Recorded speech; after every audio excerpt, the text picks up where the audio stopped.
We're going to be talking about absolute value equations from section 9.2 in your textbook.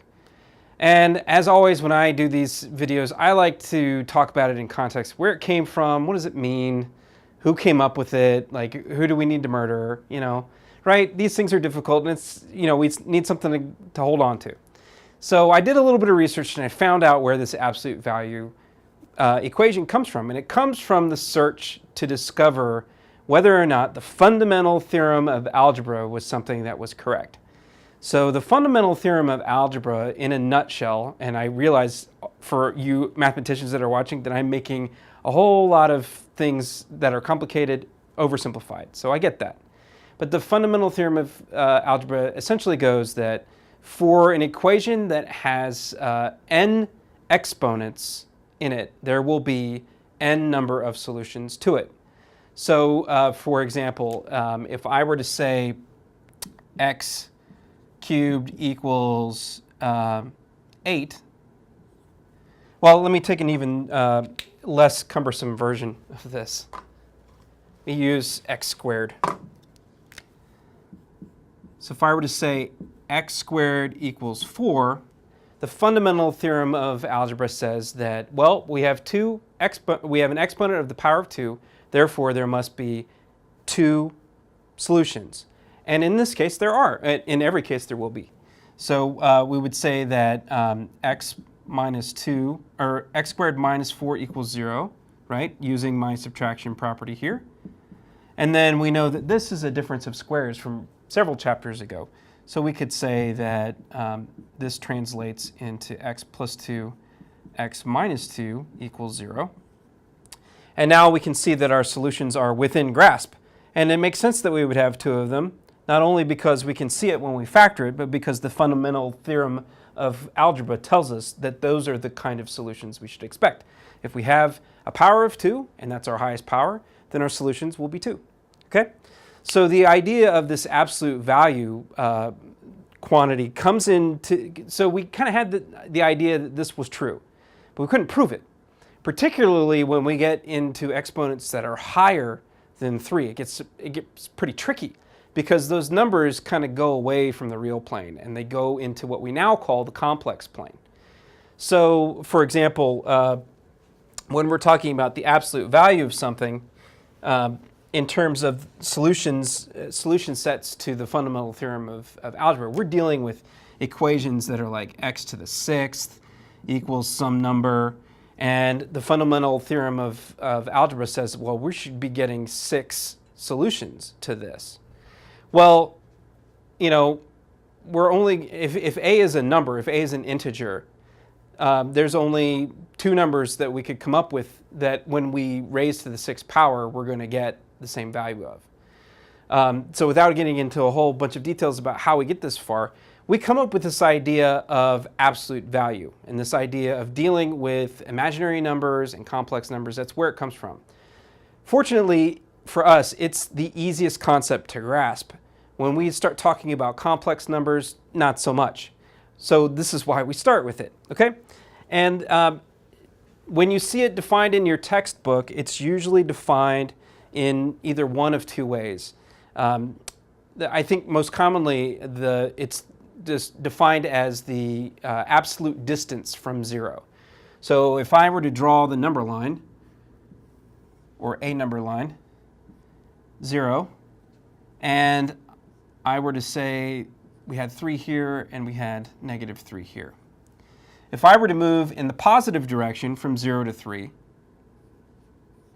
the total value of the distance that I've traveled is 3. If I were to move in the negative direction, from 0 to negative 3,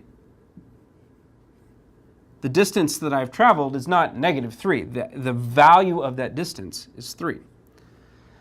So, and that's one way to define it. Another way to define it is one of the piecewise defined functions, the nonlinear functions that we talked about in, I think, Chapter 8 or Chapter 7, where we get into these functions that have different pieces. So I'll give that definition in a second, but I think that as we just get used to this idea of absolute value, this is a good idea to start with. So think of it as the absolute value, the thing that you could actually point to and say, this is the quantity, this is how much that I've moved away from my start point. So, and we use these symbols, these straight, they're not really brackets, they're not really parentheses, they're just sort of lines. So we say that the absolute value of x, in this case, is 3, right? Because whether I move in the negative direction or whether I move in the positive direction, the value of the distance that I've moved is the same number, right? This is 3 units to the left or in the negative direction. This is 3 units in the positive or the right direction, okay? So, so the way that we can rewrite this expression is to say that this sort of translates into x equals 3 or x equals negative 3, okay? So, and then again, if it helps you to visualize that you're on the number line and you don't really care which direction you're moving in, you just care how far you're going, then this is a good way to think of it. You will move, your value for x can be 3 or it can be negative 3. Think of it like your destination.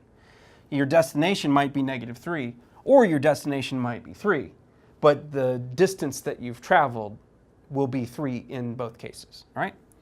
So that's a good way to say it. The general form of this is going to be, we're going to use letters for our constant, or for our constants,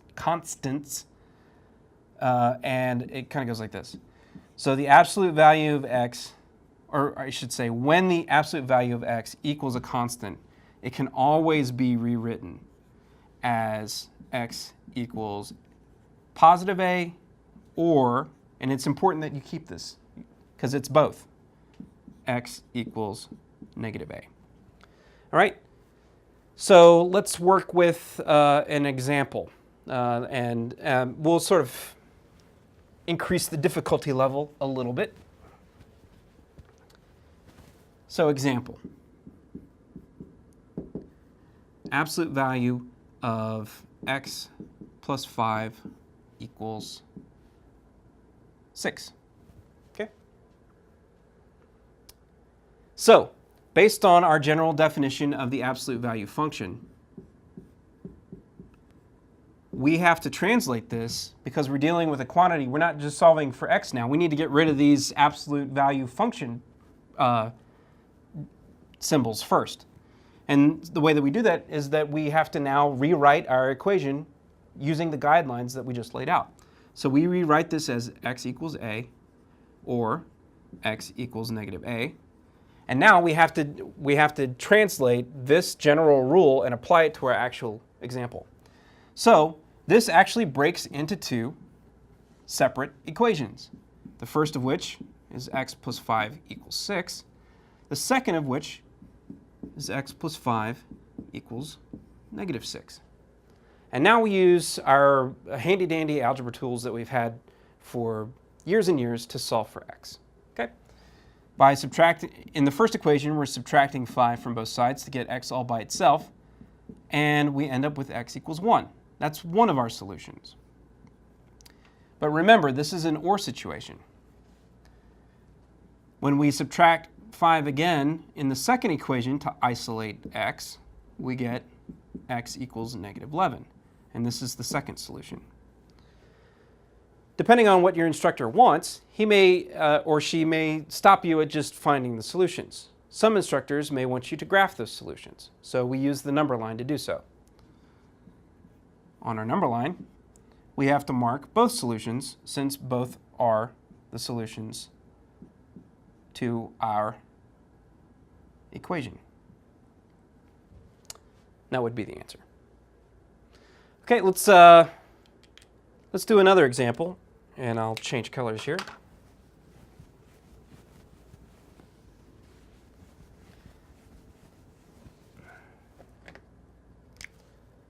Let's do the example 2x minus 3 equals negative 5.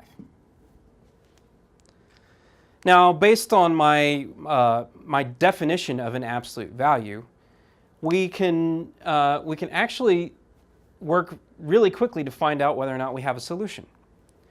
When I was drawing the number line originally on the definition, and I was talking about our distance that we move, and I'm saying that we move from 0 to 5, the value of that distance is 5, isn't it? It's not negative 5. And our second case is that when I moved in the negative direction, the destination that I arrived at had a negative sign on it, but how far I traveled was positive 5 units. And in fact, the restriction of an absolute value function is that it never returns a number that's less than 0. It never returns a negative number. So, right off the bat, I look at what I'm setting this equation equal to, and I'm saying that this equation, what is the value for x that when I plug it into the absolute value function gives me negative 5? Well, by virtue of me having an absolute value function, that function never spits back a number that's less than 0. It never spits back a negative number. Therefore, my solution does not exist. So we would say, in this case, we have no solution. This is the abbreviation for solution, by the way. Or if we're using set theory, we say that it is the empty set. This is our symbol for the empty set. Or if we're using another name for the empty set, we could say that we have the null set. These are the three acceptable answers for this equation, because the absolute value function always spits back a number that is greater than or equal to 0. It's never negative, okay? So that was a trick one. Now we're going to do this one. 2x, the absolute value of the quantity 2x minus 3, and we're going to set it equal to another absolute value, x plus 2. Okay? So how would I approach the solution to this one? Because I have two absolute value functions. Well, I know that whatever I'm going to get is going to be a positive number, right? So I can say that the absolute value of x plus 2 is going to be greater than or equal to 0, because that's what the absolute value will tell me. No matter what number I put in there, I'm always going to end up with a positive or 0 number, a non-negative number. So why don't I just say that I'm going to make the symbol y equal this, okay? So this quantity, I know it's going to be positive, and I'm going to say that it's y. All right, so my new expression looks like this. 2x minus 3 is equal to big Y, right, where y is a positive number. I didn't write negative y because I know that this will always give me a positive number. We've used letters on the right-hand side of our definition, so we use the split approach, the OR approach. So I know that the absolute value quantity can be written without the symbols now because I'm splitting it up, and we know that it equals y, or 2x minus 3 equals negative y. And what was y? Y is the quantity that is inside this absolute value thing. So I can make this replacement. What I do is I replace y with the quantity x plus 2. This time without the absolute value symbols around it. And then or 2x minus 3 equals the negative. And in this case, it's useful because we have a negative sign in front to keep our parenthesis so that we can distribute this negative across and keep our equation true. All right? Now we have two equations that we can solve for x, and we're going to get two solutions for x. The first one, I'm going to add 3 to both sides, and I'm going to subtract x from both sides, and I get x equals, let's see, 5. So that should be a solution to my equation. And let's see. 2 times 5 is 10, minus 3 is 7. 5 plus 2 is 7, so 7 equals 7. That works. Now to solve for x for the other one, add 3 over here. Add, well, this I have to distribute, like I said. So why don't I rewrite it? 2x minus 3. Distributing the negative sign, I'll get negative x, and then negative times a positive gets me a negative. And now I can isolate my x's by adding x to both sides.